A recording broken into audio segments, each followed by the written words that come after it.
Hello, my seventh graders. Today, we're going to take a look at a few skills-based things. First off, some of you yesterday took the survey. That was for what was called a PPG, something teachers have to do for their own personal teaching practice. There's also something teachers have to do this year called the SLO. Letters that mean nothing to you, but it stands for Student Learning Objective. As a social studies team, we looked at graphs and charts and being able to read visual representations. So every other Friday or so from now until the end of the year, we're going to take a look at some graphing and some visual representations and get you better at interpreting what they mean. And that's what today is going to be all about. Now, in order for us to do well today, you will need to have out the following: pen or pencil, some paper, and everything else goes under your desk. Now, one thing, seventh grade, you guys are working at is making sure you get your name in the upper right-hand corner. Please do that at this time as well. Let's take a minute, get ourselves ready to go. Let's keep it quiet so we can get this done well and on time.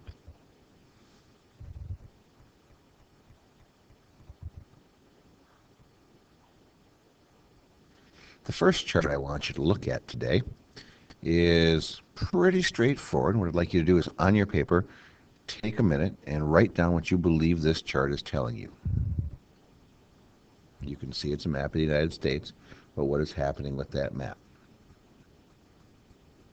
At this time, we can stop the video, and students can just look at the picture representation.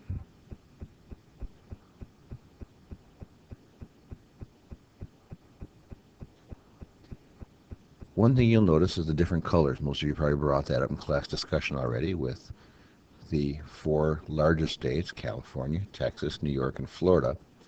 What similarities do those four states have? And please don't tell me, yeah, they have the most people, because this is a population map. So yes, they do have the most people.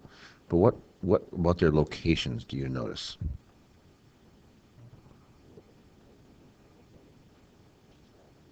What are some other observations you make about this map? Again, you can stop the video at this time and have discussion.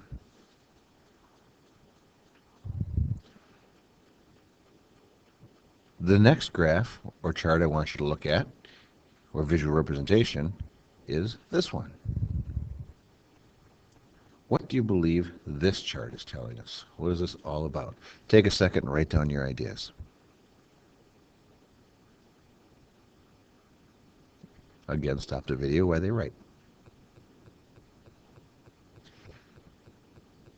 Hopefully your class discussion talked about how this really gets to the distribution of wealth in our country.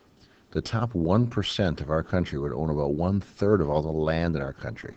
That means 99% is all that's left.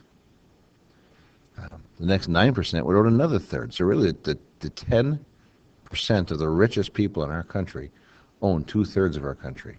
That little red dot, that is the poorest section of our country. So by far the poor greatly outnumber the wealthy. This really shows the distribution of wealth in our country. Now, one word I used in my morning classes was the word ramification. Ramification is kind of what are the results, or what happens because of this.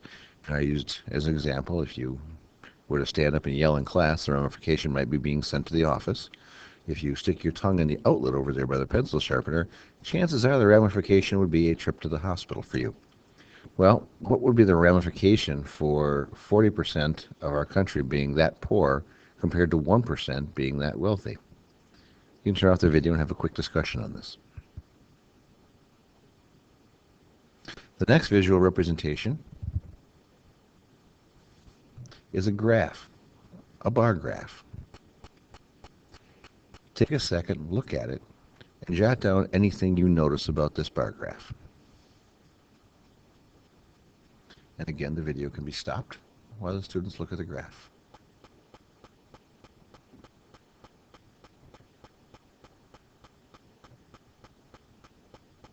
One thing you should have noticed is that the low income is growing at a much higher rate than any other. You can see the middle income from 1980 to 2015 has grown. We keep hearing how the middle class is shrinking. It's actually growing a little bit. But you see the one thing here is that the wealthiest The high income really hasn't changed.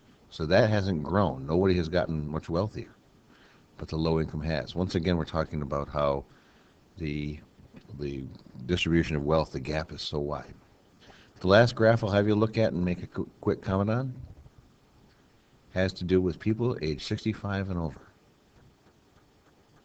Stop the video and take a few notes on what you believe is what you're seeing here for class discussion.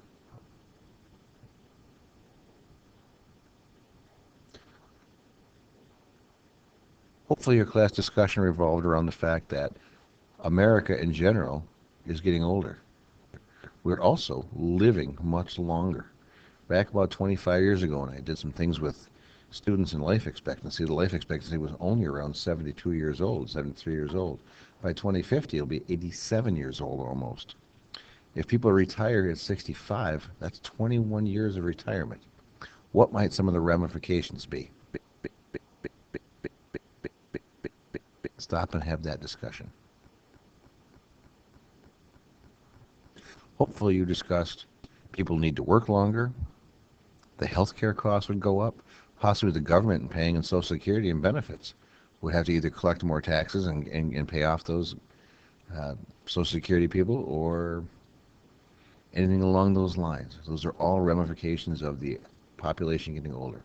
And again, this chart, what it showed was, again, the number of people 65 and older continues to grow in our country. The last part of the day today would be on CNN Student News. I will let Mr. Hedgkin just go ahead and click on that CNN Student News video. The question I'll have there has to do with the money we are spending to fight ISIS. Your last question for your exit ticket today will be, is the money worth it, yes or no, and why? It will cover that in the video. At the end of the class, you can turn in your exit ticket to Mr. Henchkin and have a nice weekend. Thank you very much.